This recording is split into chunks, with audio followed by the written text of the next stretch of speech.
Hello student, ધોરણ 9 Gujarati medium, chapter number 8. આજે આપણે વાત કરીશું ફાઇલ અને ડિરેક્ટરી કઈ રીતે બનાવવી. તો ફાઇલ મેનુમાંથી ક્રિએટ ફોલ્ડર વિકલ્પ પસંદ કરીને હાલની ડિરેક્ટરીમાં નવી ડિરેક્ટરી બનાવી શકાય છે. અને આઇકોન દ્રશ્ય અને સંક્ષિપ્ત દ્રશ્યના કિસ્સામાં કન્ટેક્સ્ટ મેનુમાં જઈને પણ નવી ડિરેક્ટરી બનાવી શકાય છે. એટલે કે તમારે શું કરવાનું હોય કે ફાઇલ મેનુમાં જઈને ક્રિએટ ફોલ્ડર અથવા ન્યૂ ફોલ્ડર ઉપર તમે ક્લિક આપો એટલે તમે શું કરી શકો છો, નવું ફોલ્ડર બનાવી શકો છો. એટલે જે નવું ફોલ્ડરને શું કહેવાય, એક પ્રકારની ડિરેક્ટરી જ કહેવાય, બરોબર.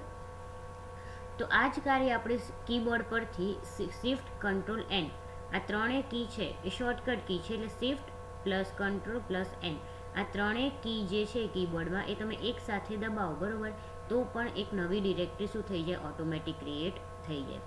તો એ જ રીતે નવી ફાઇલ પણ આ રીતે જ ક્રિએટ ડોક્યુમેન્ટ વિકલ્પ કરીને બનાવી શકાય છે.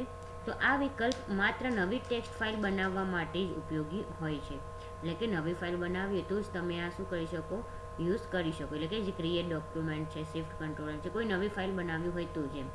તો સંબંધિત સોફ્ટવેરનો ઉપયોગ કરવો એ નવી ફાઇલ બનાવવાનો સીધો રસ્તો છે. દાખલા તરીકે એક નવી open office .org text file બનાવવા માટે આ સોફ્ટવેરમાં રાઇટર પ્રોગ્રામનો ઉપયોગ કરી શકાય.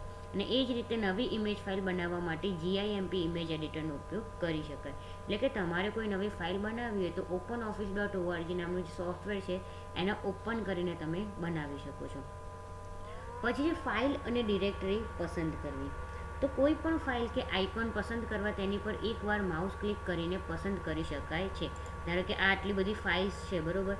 હવે મારે ધારો કે કોઈ ફાઇલ્સને સિલેક્ટ કરવી હોય તો આવી રીતે હું જેમ ક્લિક કરું એવી રીતે ફાઇલ શું થાય, સિલેક્ટ થાય. અને એ જ રીતે એક સાથે એક કરતાં વધારે છૂટીછવાઈ ફાઇલ કે આઇકન પસંદ કરવા કંટ્રોલ કી દબાવી રાખીને એકવાર માઉસ ક્લિક કરવું પડે. જો સાથે સાથે પડેલી એક કરતાં વધુ ફાઇલ કે આઇકન પસંદ કરવા હોય તો સૌ પ્રથમ શરૂઆતની પહેલી ફાઇલ કે આઇકન પર એકવાર માઉસ ક્લિક કર્યા બાદ શિફ્ટ કી દબાવી રાખી પસંદ કરવાની છેલ્લી ફાઇલ કે આઇકન પર એકવાર માઉસ ક્લિક કરવું પડે. એટલે ધારો કે જુઓ અહીંયા, આ તો હું શું કરું છું, એક ફાઇલ આવી રીતે ક્લિક કરું છું. હવે મારે ધારો કે એક અહીંયા કરવી છે, એક ફાઇલ આ કરવી છે. તો જુઓ હવે કેવી રીતે થાય છે કે મેં કીબોર્ડની અંદરથી કંટ્રોલની કી દબાઈ રાખી છે. કંટ્રોલની કી દબાઈને તમે જે ફાઇલ સિલેક્ટ આપો એ ફાઇલ શું થાય, સિલેક્ટ થતી રહે. અને શિફ્ટ દબાવી, ધારો કે આને મેં ક્લિક આપ્યું, હવે શિફ્ટ દબાવું છું કીબોર્ડની અંદરથી શિફ્ટ દબાઈને અહીંયા નીચે આપું એટલે ટોટલી એ લાઇનથી લઈને નીચેની લાઇન સુધી શું થઈ જશે, બધી ફાઇલ સિલેક્ટ થઈ જશે. તો આપણી પસંદગીમાં માત્ર ફાઇલો કે માત્ર ડિરેક્ટરી અથવા ફાઇલો અને ડિરેક્ટરી એમ કંઈ પણ હોઈ શકે છે. એટલે કે ફાઇલ અને ડિરેક્ટરી તમે બંને એકસાથે શું કરી શકો છો, સિલેક્ટ કરી શકો છો. તો એક જ ફાઇલ કે આઇકોનની પસંદગી કરી હોય તેવા કિસ્સામાં કન્ટેક્સ્ટ મેનુ ખોલવા પસંદ કરેલ ફાઇલ કે આઇકન પર માઉસનું જમણું બટન દબાવવું પડે. અને જ્યારે એક કરતાં વધુ ફાઇલ કે આઇકનની પસંદગી કરવી હોય ત્યારે પસંદ કરેલ કોઈ પણ ફાઇલ કે આઇકોન પર માઉસનું જમણું બટન દબાવવાથી પસંદ કરેલ બધી જ ફાઇલ કે આઇકન લાગુ પડે તેવું કન્ટેક્સ્ટ મેનુ ખુલશે. પછી જે ફાઇલ અને ડિરેક્ટરી કાઢી નાખવી. ડિરેક્ટરી અને ફાઇલ કાઢી નાખવી એટલે કે ડિલીટ કરવી. તો એક અથવા વધુ ફાઇલ કે આઇકોનને પસંદ કર્યા પછી કીબોર્ડ પરથી ડિલીટ કી દબાવવાથી પસંદ કરેલ ફાઇલ કે આઇકન કાઢી નાખી શકાય છે. અને કોઈ ફોલ્ડરને કાઢી નાખવાથી તે ફોલ્ડરની અંદર રહેલી તમામ ફાઇલો અને ફોલ્ડર બધું જ નીકળી જશે. એટલે કે કોઈ ફાઇલ કે ફોલ્ડર તમારે ડિલીટ કરવું હોય તો શું કરી શકો છો, ડિલીટની કી યુઝ કરી શકો છો. ફાઇલ ડિલીટ કરવી હોય તો પર્ટિક્યુલર એક ફાઇલ ઉપર ક્લિક કરીને એને ડિલીટ કરી દેવાની. અને જો એક ફોલ્ડર ઉપર ક્લિક કરો, ફોલ્ડર ઉપર ક્લિક કરીને એને ડિલીટ કરો તો એ ફોલ્ડરની અંદર જેટલી બી તમારી ફાઇલ્સ હશે એ બધી ફાઇલ્સ શું થઈ જશે, ડિલીટ થઈ જશે. અને જો કદાચ ભૂલથી ડિલીટ કી દબાવાઈ ગયું હોય તો તેવા સંજોગોમાં કાઢી નાખેલ ફાઇલ કે આઇકોનને પાછું લાવવા તે માટે ફાઇલ કે આઇકોન સીધા કાઢી નાખવાને બદલે ટ્રેસ નામના ફોલ્ડરમાં લઈ જવામાં આવે છે. એટલે તમે ખાલી ડિલીટ કી દબાવી હોય તો શું થાય, એ તમારા જે ફોલ્ડર છે એ ટ્રેસ ફોલ્ડરની અંદર જતા રહે. એટલે તમે શું કરી શકો છો, ટ્રેસ ફોલ્ડરમાંથી પાછું લાવી શકાય છે, બરોબર. પરંતુ એકવાર ટ્રેસ ફોલ્ડરમાંથી નીકળી જાય તો એ પછી કોઈ પણ ફાઇલ કે આઇકનને પાછું મેળવવા કોઈ સરળ રસ્તો નથી. તો કોઈ ફાઇલ કે આઇકનને કાઢી નાખવા આપણે કન્ટેક્સ્ટ મેનુનો મૂવ ટુ ટ્રેસ વિકલ્પનો ઉપયોગ કરીએ છીએ. ધારો કે જુઓ આ એક ફાઇલ છે. હવે ધારો કે આ ફાઇલ મારે નથી જોઈતી અને મારે એને ડિલીટ કરવી છે. આ રાઇટ ક્લિક કર્યું તો આ કન્ટેક્સ્ટ મેનુ આવ્યું. હવે કન્ટેક્સ્ટ મેનુ એટલે અહીંયા તમને આવ્યું જો મૂવ ટુ ટ્રેસ એટલે એને ટ્રેસની અંદર નાખી દેવાની, એટલે એનો મતલબ શું થાય કે ડિલીટ કરી દેવાની. એટલે ફાઇલ તમારી અહીંયા શું થઈ જાય, ડિલીટ થઈ જાય. પછી જે ફાઇલ અને ડિરેક્ટરીનું નામ બદલવું. તો કોઈ પણ ફાઇલ કે ડિરેક્ટરીનું નામ બદલવા માટે તેને પસંદ કરીને કન્ટેક્સ્ટ મેનુમાં રીનેમ વિકલ્પ પસંદ કરો અથવા કીબોર્ડ પરથી F2 કી દબાવો. એટલે ધારો કે કોઈ પણ ફાઇલ છે, હવે આ ફાઇલ છે, મારે એનું નામ બદલવું હોય તો રાઇટ ક્લિક કરીને અહીંયા રીનેમ ઉપર ક્લિક આપો, એટલે આ ફાઇલનું તમારે નામ બદલવું હોય તો એથી બદલી શકો. અધરવાઇઝ કીબોર્ડની અંદર F2 છે, જો F2 દબાવું છું બરાબર, તો પણ એ જ વસ્તુ થાય છે. એટલે તમને શોર્ટકટ કી બી આપી છે અને તમને માઉસ વડે બી તમે કઈ રીતે નામ બદલી શકો છો એ પણ અહીંયા બતાવ્યું છે. તો જો નવું નામ ટાઈપ કર્યા પછી આપણે એન્ટરને બદલે એસ્કેપ કી દબાવીશું તો નામ બદલવાનું કાર્ય રદ થશે અને એક સાથે માત્ર એક જ ફાઇલ કે ફોલ્ડરનું નામ બદલી શકે. એટલે કે તમે જ્યારે નવું નામ આપો ફાઇલનું તો એ વખતે શું કરવું પડે, તમારી નવા ફાઇલનું નામ આપીને એન્ટર આપવાનું. એન્ટર આપો એટલે તમારી ફાઇલનું નામ શું થાય, બદલાઈ જાય. પણ ભૂલથી તમે જો એસ્કેપ કી આવે છે, જે કીબોર્ડની અંદર સૌથી લેફ્ટ સાઈડ ખૂણામાં પહેલી કી હોય છે ESC, એને એસ્કેપ કી કહેવાય. જો એસ્કેપ કી આપો એટલે શું થાય, તમે જે નામ બદલું એ બદલાય નહીં, બરાબર. અને એક સાથે તમે એક જ ફોલ્ડરનું નામ બદલી શકો, એક સાથે વધારે ફોલ્ડર કે ફાઇલનું નામ બદલી શકો નહીં. પછી છે નકલ કરવા કોપી પેસ્ટ ક્રિયા. કોપી પેસ્ટ એટલે કે કોઈ પણ વસ્તુ હોય બરાબર, કોઈ પણ ફાઇલ હોય, ફોલ્ડર હોય, અને તમારે શું કરવું પડે, કોપી કરીને પેસ્ટ કરવું પડે. તો વિન્ડો પદ્ધતિમાં મેમરીના એક ચોક્કસ ભાગને ક્લિપબોર્ડ તરીકે ઓળખવામાં આવે છે. તો આ ક્લિપબોર્ડ કોઈ એક સમયે માત્ર એક જ વસ્તુ સાચવવામાં આવે છે અને વિન્ડો આધારિત કોઈ પણ સોફ્ટવેર આપણે પસંદ કરેલ ઓબ્જેક્ટની નકલ કરીને ક્લિપબોર્ડમાં રાખી શકીએ છીએ. ક્લિપ મોડમાં એક સાથે એક જ ઓબ્જેક્ટ રાખી શકતો હોવાથી જ્યારે આપણે નવા ઓબ્જેક્ટને ક્લિપબોર્ડમાં મૂકીએ છીએ ત્યારે ક્લિપબોર્ડમાં અગાઉ પહેલો ઓબ્જેક્ટ આપમેળે ભૂસાઈ જાય છે.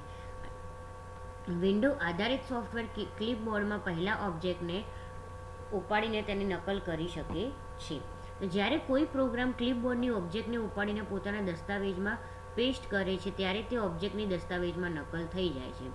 જો કે આ ઓબ્જેક્ટની નકલ થવા છતાં ક્લિપબોર્ડમાં તથા તેની મૂળ જગ્યાએ યથાવત રહે છે.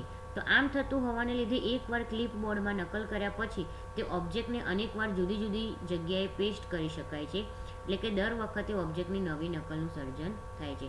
એટલે કે તમે કોઈ ફાઇલ એકવાર કોપી કરી, બરાબર, એક ધ્યાન રાખજો, એક ફાઇલ કોપી કરી, હવે તમે એને બીજી જગ્યાએ પેસ્ટ કરો છો, હવે ત્રીજી જગ્યાએ બી પેસ્ટ કરશો ને તો એની એ જ ફાઇલ આવશે. હવે તમે એવું કરો કે બીજી કોઈ ફાઇલ છે, એ બીજી કોઈ ફાઇલને કોપી કરો, તો હવે એને પેસ્ટ કરશો તો બીજી વખત તમે જે ફાઇલ કોપી કરી છે એ જ પેસ્ટ થશે, પહેલી વાર વાળી થશે નહીં. કેમ કે એ જે જ્યારે કોપી થાય છે ત્યારે એક જ જગ્યા હોય છે. તો પર્ટિક્યુલર તમે જે ફાઇલ કોપી કરો છો એ એક જ ફાઇલ માટેની એની અંદર જગ્યા હોય છે, એના માટે. તો નોટિલેસ એક કે વધુ ઓબ્જેક્ટને પસંદ કર્યા પછી તેને કન્ટેક્સ્ટ મેનુમાં કોપી વિકલ્પ દ્વારા અથવા કીબોર્ડ પરથી Ctrl+C દબાવીને નકલ કરી શકાય છે. નકલ કરેલ ઓબ્જેક્ટને કોઈ પણ ફોલ્ડરમાં ઉમેરવા ફોલ્ડરમાં ખાલી જગ્યા પર માઉસનું જમણું બટન દબાવી પેસ્ટ વિકલ્પ પસંદ કરી શકાય છે. એટલે કે તમારે ફાઇલને કંઈ કોપી કરવી હોય તો શું કરી શકો છો, રાઇટ ક્લિક કરીને કોપી સિલેક્ટ કરી શકો છો અથવા કીબોર્ડની અંદરથી Ctrl+C, એટલે કંટ્રોલની કી અને C જે કી હોય છે એ બંને કી તમારે શું કરવાની હોય છે, એક સાથે દબાવવાની હોય છે. એટલે તમે શું કરી શકો, એ ફાઇલને કોપી કરી શકો. અને જ્યારે એને પેસ્ટ કરવાનું હોય તો પેસ્ટ કરવા માટે તમે જ્યાં કોઈ બી ફોલ્ડરમાં પેસ્ટ કરવી હોય ફાઇલને ત્યાં શું કરો, રાઇટ ક્લિક કરીને પેસ્ટ મેનુ ઉપર ક્લિક આપો, એટલે શું થાય, ત્યાં તમારી ફાઇલ પેસ્ટ થઈ જાય. અને એની શોર્ટકટ કી છે Ctrl+V, બરાબર. તો ઓબ્જેક્ટને જે ફોલ્ડરમાંથી પસંદ કર્યા હોય તે જ ફોલ્ડરમાં પણ તેની નકલ કરી શકાય છે. તો આવા કિસ્સામાં નકલ થનાર નવા ઓબ્જેક્ટના નામની આગળ આપમેળે કોપી શબ્દ આવી જશે, કારણ કે એક જ ફોલ્ડરમાં એક જ નામ ધરાવતી બે ફાઇલ કે ફોલ્ડર હોઈ ન શકે. તો વારંવાર આમ કરવાથી નવી ને નવી ફાઇલો બનતી જશે, જેની પાછળ another copy, third copy, fourth copy, એવી રીતે શું થશે, નામ બદલાતા જશે. ઓકે. તો કોપી પેસ્ટ ક્રિયાનો ઉપયોગ પસંદ કરેલ લખાણને તેની મૂળ જગ્યાએ યથાવત રાખી ઈચ્છાનુસાર તેની અન્ય જગ્યાએ નકલ કરવા માટે થાય છે. જો બંને સ્થાન એક જ હશે તો ફોલ્ડરમાં ફાઇલની વધારાની નકલ થશે અને કોઈ ડિરેક્ટરી કે ફોલ્ડરની કોપી પેસ્ટ કરવામાં આવશે તો પેટા ડિરેક્ટરીઓ અને ફાઇલો સહિત આખા ડિરેક્ટરીની નકલ થશે. એટલે કે ધારો કે જુઓ, અહીંયા ફાઇલ્સ છે, હવે ધારો કે આ ફાઇલ છે, આ ફાઇલને મારે શું કરવી છે, કોપી કરવી છે. તો રાઇટ ક્લિક કરીને અહીંયા કોપી ઉપર ક્લિક આપો અથવા અહીંયા જુઓ તમને કંટ્રોલ સી આપે છે, કંટ્રોલ દબાવીને હું સી આપું, બરાબર. એટલે આ શું થયું, ફાઇલ કોપી થઈ. હવે આ ફાઇલને મારે શું કરવી છે, ડેસ્કટોપ પર પેસ્ટ કરવી છે, બરાબર. તો આવ્યું ડેસ્કટોપ. और ડેસ્કટોપ ઉપર શું કરવાનું, રાઈટ ક્લિક કરીને પેસ્ટ કરવાનું. તો જો અહીંયા આવી ગઈ આ ફાઇલ. ફરીથી હું અહીંયા રાઈટ ક્લિક કરીને પેસ્ટ આપીશ તો અહીંયા શું થશે, ફરીથી તમને પૂછશે કે તમારે રાખવી છે કે શું કરવી છે, બરાબર. એટલે કે રિપ્લેસ કરવી છે, ઓરિજિનલ ફાઇલ છે, અહીંયા જે છે, બરાબર. હવે અહીંયા જે છે એટલે શું થશે, જુઓ આ ફાઇલ એને શું કરી, રિપ્લેસ કરી એકને એક નામને, બરાબર. એટલે તમે જેટલી વાર કહેશો એટલી વાર તમને અહીંયા કહેશે કે રિપ્લેસ કરવી છે કે શું કરવી છે, ઓરિજિનલ ફાઇલ રાખવી છે, એનું એ જ નામ છે, બરાબર. અથવા તમે અહીંયા નામ બદલીને કરી શકો, ધારો કે અહીંયા સ્ટાન્ડર્ડ 9th ઇન્ડેક્સ છે, હું અહીંયા આપી દઉં ઇન્ડેક્સ 1 અને અહીંયા રીનેમ કરીને આપી દઉં. તો જો અહીંયા 2 ફાઇલ બની ગઈ. ફાઇલ એની એ જ છે, આપણે નામ બદલી નાખ્યું, બરાબર. પણ જેટલી વાર તમે અહીંયા પેસ્ટ આપો એટલી વાર નવી ને નવી ફાઇલ શું થતી જાય, અહીંયા બનતી જાય, બરાબર. તો આ છે કોપી કમાન્ડનો ઉપયોગ. ઓકે, ફાઇલને કઈ રીતે કોપી કરવી ને કઈ રીતે પેસ્ટ કરવી. તો કોપી કરી એટલે શું થાય કે અહીંયા જે તમારી મેઇન ફાઇલ હતી એ ફાઇલ તો અહીંયા રહેશે જ, એ સિવાય એની કોપી ત્યાં આગળ થશે, બરાબર. અહીંયા ખબર પડી? ઓકે, તો આ લેક્ચરમાં આટલું જ, બાકીનું આપણે પછીના લેક્ચરમાં જોઈશું.